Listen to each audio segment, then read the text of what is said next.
Hey guys, welcome back to the channel. So I just wanted to talk about something real quick. The other day I posted a quick update video on the Falcon Wild Peak AT4 tires. Just a quick, 5,000 mile update, kind of talking about how life has been with those tires so far. And I had several comments from people asking me about the new BFGoodrich KO3 tire. And one guy even asked me, if I thought that maybe I would review those on this channel. And that's an interesting question. So I want to talk about that for just a minute. So the answer is probably no. I'll say probably, never say never. I've learned that in life. Could be a set of those on the channel. Who knows, but probably not. I'm not much of a BFGoodrich guy, and I'm going to tell you why that is. So throughout the 1990s and into the 2000s, the KO version of that tire was the most popular all-terrain tire on the market, hands down, right? You couldn't swing a dead cat without hitting a set of those KO tires. Everybody wanted those. BFGoodrich claims that they invented the all-terrain tire segment back in the 70s. So, maybe that's true. I wasn't born until the end of the 70s, so I can't really tell you. But, so anyway, the BFGoodrich all-terrain tire has been around forever. And the KOs were super popular back in the day. And then, I had several sets of those that I ran over the years. And then when the KO2 came out, I had at least two sets of those that I can remember. One of them was on the new JL Wrangler when it came out back in 2018. Put a set of 34-inch KO2s on that. And then I think I had a set on the JT Gladiator when that thing came out. About 18 months later, they released the Gladiator, and I just had to have one. I think I ended up putting some KO2s on it for a little while. So I had at least a couple of sets of those. My experience with the BFGoodrich tires has not been good, I'll be honest with you. And there's four main reasons why. Number one, the rubber compound they use. I don't know what the deal is with them, but if you excuse me, got a bug in my throat or something. Anyway, if you look at a lot of the KOs, KO2s that have been on a truck that's parked outside, you'll notice that there's a lot of dry rotting on those. There's just something about the rubber compound that BFGoodrich uses that dry rots really fast. I have seen a ton of those tires that are only a couple of years old, and they've already got dry rotting like all over the sidewalls of the tire.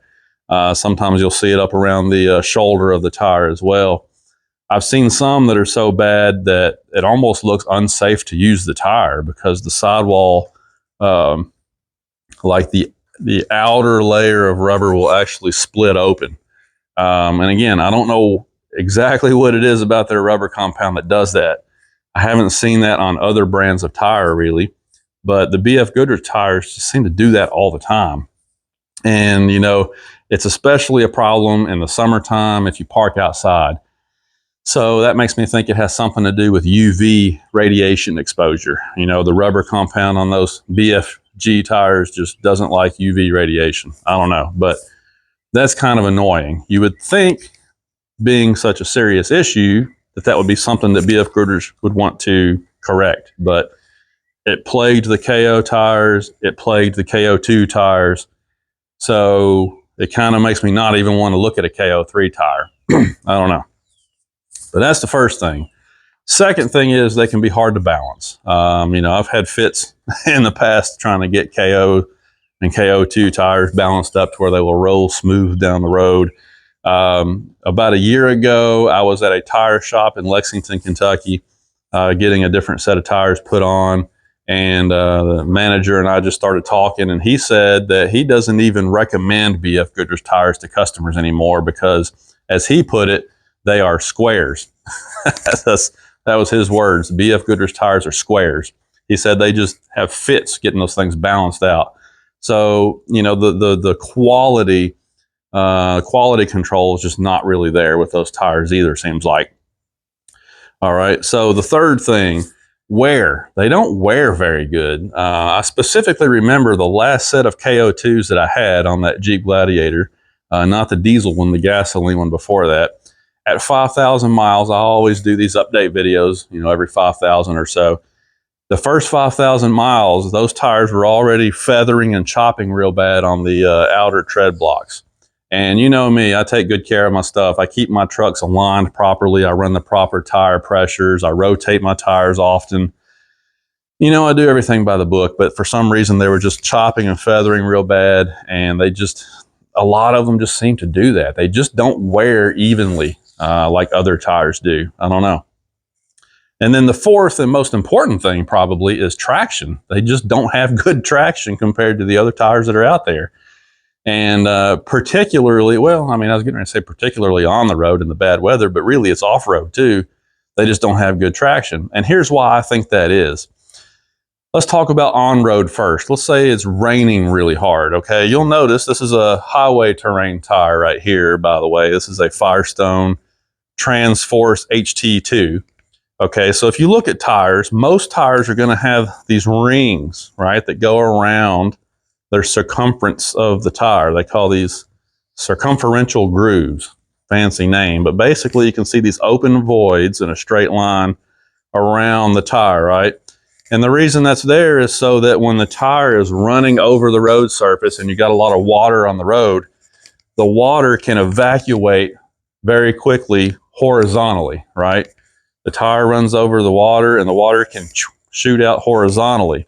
And you'll notice that on these outer tread blocks, there's also grooves going straight out. So the water can go horizontally that direction also. So what that allows is for the tread blocks themselves to stay in contact with the pavement, right?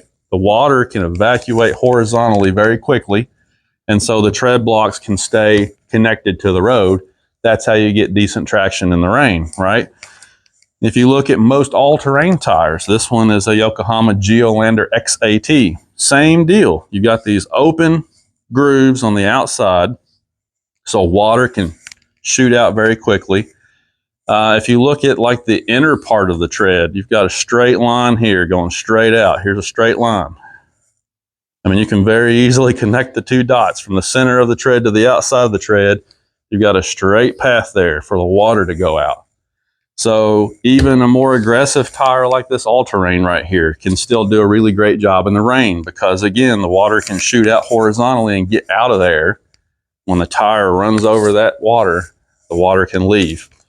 All right, so that prevents you from hydroplaning in most conditions. However, if you look at, say, the original BFGoodrich KO tire, they have that interlocked tread, and that's what they're known for. And it does look really cool. I'll admit, it makes the tire look mean and rugged, and it looks really great. But the problem with that interlocked tread is any direction that water goes, it's going to run into another tread block. You see that? Even on the outside of the tread, you've got that little S shape. Those blocks on the outer part are shaped like an S. So, I mean, like any part of the tire, you pick any portion of the void inside that tire design, and if you imagine water trying to evacuate, any direction it goes horizontally, it's going to hit a tread block. And so what happens is the water then tries to go up vertically instead, which presses, gets forced to the tire. Next thing you know, you hydroplane. Not good. So those tires just never did work very good in bad weather. Snow and mud. My complaint with these in the snow and the mud is the same kind of concept. The interlocked tread holds on to stuff. It can't clean itself very well. You got all these angles and everything. The tread blocks are going everywhere. So the snow gets stuck in there. The mud gets stuck in there. And then you just have a racing slick, basically, and you have no traction. The tire just can't clean itself very well. Now, I realize if you're off-road and deep snow, sometimes you want the tire to hang on to snow because, as we've said before, snow sticks to snow sometimes. But on the road, most of the time, you get municipalities that plow it or salt it or whatever, so you don't have deep snow on the road most of the time. Usually, it's a very thin, compacted layer of snow. So what you want is for your tire to dig and stay in contact with the pavement. And if your tire's hanging onto a bunch of stuff, it can't do that. Off-road, you get in the mud, that interlocked tread hangs onto the mud. It can't get rid of it, at least not as easily. So they just don't provide very good traction in the mud either.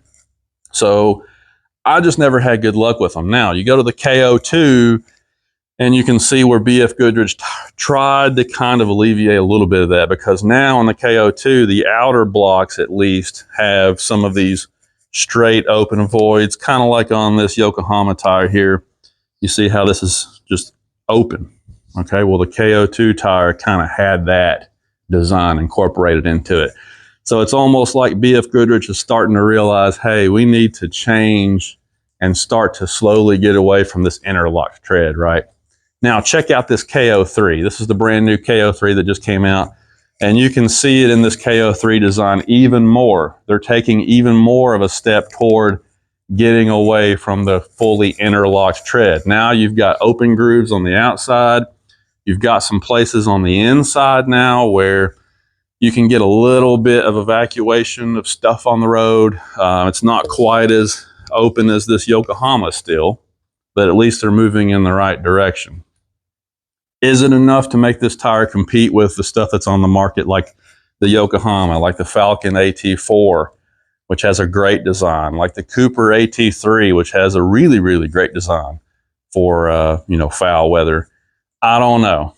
But, like I said, I've never had good luck with that tread design, never had good luck with the wear or the rubber compound. I'm just not a fan of BFGoodrich tires. I just think that they're overrated, they're overpriced. I know there's probably a lot of guys that have them on their trucks and their Jeeps, and maybe you like them. A lot of guys are going to say, well, I've been running them forever and they're just fine for me. Fair enough. Fair enough. But what I have found is that a lot of guys buy a set of tires, they work out okay, so they think they're fine. That's just because they haven't used something better. If you go try a set of tires that's really great, then you'll realize, okay, there's better stuff out there. But anyway, just my opinion. I just don't like BFGoodrich tires. Now the KO3, like I said, you can tell that they're trying to take steps in the right direction. But is it enough? I don't know. I don't think for the price that they're getting for those things that it's quite enough to get me to buy a set and try them out. I don't know. We'll see. Like I said, title this video probably, because I don't know. We'll see. But anyway, that's just my thoughts on it. Don't really like BFGs. Probably won't see them on this channel, but you never can tell. All right, enough rambling. Let me know what you guys think if you want to, but that's probably why you won't see them on the channel. Thanks for watching. Talk to you later.